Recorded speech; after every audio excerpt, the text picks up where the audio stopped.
भाई बहन के प्यार पर रक्षाबंधन की एक खूबसूरत कहानी। रक्षाबंधन सिर्फ एक धागा बांधने का त्यौहार नहीं है, बल्कि यह भाई बहन के अटूट प्रेम और एक दूसरे के प्रति समर्पण का प्रतीक है। आइए मैं आपको एक ऐसी ही कहानी सुनाती हूँ जो इस रिश्ते की गहराई को बयां करती है। बहुत समय पहले की बात है। एक राज्य में राजा बलि नाम का एक बहुत ही पराक्रमी और दानी राजा राज्य करता था। वह इतना दानी था कि कोई भी याचक उसके द्वार से खाली हाथ नहीं लौटता था। उसकी दानशीलता की चर्चा तीनों लोकों में फैल चुकी थी।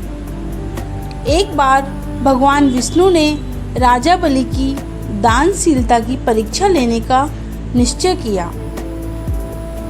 वह एक ब्राह्मण का रूप धारण कर राजा बलि के यज्ञ स्थल पर पहुँचे।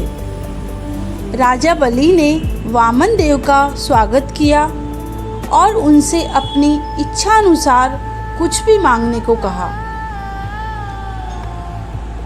वामन देव ने मुस्कुराते हुए कहा, महाराज, मुझे केवल 3 पग भूमि चाहिए। जहाँ मेरा तीसरा पग पड़े वह भूमि मेरी।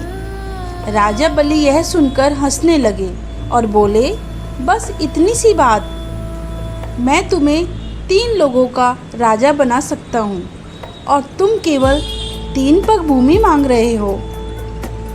लेकिन उनके गुरु शुक्राचार्य ने उन्हें चेतावनी दी कि यह कोई साधारण ब्राह्मण नहीं, बल्कि स्वयं भगवान विष्णु है। उन्होंने राजा बलि को दान देने से रोका, परंतु राजा बलि अपने वचन से पीछे हटने को तैयार नहीं थे। उन्होंने संकल्प लिया और वामन देव को 3 पग भूमि दान कर दी। जैसे ही राजा बलि ने संकल्प लिया, वामन देव ने अपना विराट रूप धारण कर लिया। उन्होंने एक पग में पूरी पृथ्वी नाप ली, दूसरे पग में आकाश और स्वर्गलोक। अब तीसरा पग रखने के लिए कोई स्थान ही नहीं बचा था। भगवान विष्णु ने राजा बलि से पूछा, महाराज, अब मेरा तीसरा पग कहाँ रखूं? राजा बलि ने बिना किसी संकोच के अपना सिर झुका दिया और कहा, प्रभु, मेरे पास अब मेरा शीश ही बचा है। अपना तीसरा पग मेरे शीश पर रख लीजिए। भगवान विष्णु राजा बलि की भक्ति और वचनबद्धता से अत्यंत प्रसन्न हुए। उन्होंने तीसरा पग राजा बलि के शीश पर रखा और उन्हें पाताल लोक का राजा बना दिया। साथ ही उन्होंने राजा बलि को वरदान दिया कि वह सदैव उनके साथ पाताल लोक में निवास करेंगे। तब भगवान विष्णु पाताल लोक में ही रहने लगे। बैकुंठ में माता लक्ष्मी अकेली पड़ गई। उन्हें भगवान विष्णु की बहुत याद आने लगी। तब उन्होंने एक युक्ति सोची। माता लक्ष्मी एक गरीब स्त्री का वेश धारण कर पाताल लोक पहुंची। उन्होंने राजा बलि से कहा, महाराज, मैं एक अनाथ और अकेली स्त्री हूँ। मुझे कोई भाई नहीं है। क्या आप मुझे अपनी बहन बना सकते हैं? राजा बलि ने माता लक्ष्मी का सत्कार किया और उन्हें अपनी बहन स्वीकार कर लिया। श्रावण पूर्णिमा का दिन था। माता लक्ष्मी ने राजा बलि की कलाई पर एक रक्षा सूत्र बांध दिया। बदले में राजा बलि ने माता लक्ष्मी से कुछ भी मांगने को कहा। तब माता लक्ष्मी ने अपने असली स्वरूप में आकर कहा, महाराज, अगर आप मुझे अपनी बहन मानते हैं तो मुझे मेरे पति भगवान विष्णु को वापस लौटा दीजिए।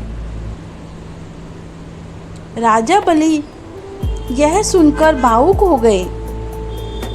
उन्होंने अपनी बहन माता लक्ष्मी के प्रेम और त्याग को समझते हुए भगवान विष्णु को सहर्ष बैकुंठ लौटाने की अनुमति दे दी। भगवान विष्णु ने भी राजा बलि को आशीर्वाद दिया कि वह सदैव उनके राज्य की रक्षा करेंगे। यह कहानी हमें सिखाती है कि रक्षाबंधन केवल खून के रिश्ते तक सीमित नहीं है, बल्कि यह प्रेम, विश्वास और एक दूसरे की रक्षा के वचन का त्यौहार है। यह हमें याद दिलाता है कि जब एक बहन अपने भाई को राखी बांधती है तो वह केवल एक धागा नहीं बांधती, बल्कि अपने भाई के दीर्घायु और कल्याण की कामना करती है, और भाई भी अपनी बहन की आजीवन रक्षा का संकल्प लेता है। अगर आपको यह कहानी पसंद आई हो तो प्लीज़ लाइक, सब्सक्राइब और शेयर अवश्य करें। ओम नमः शिवाय। हर हर महादेव। राधे राधे।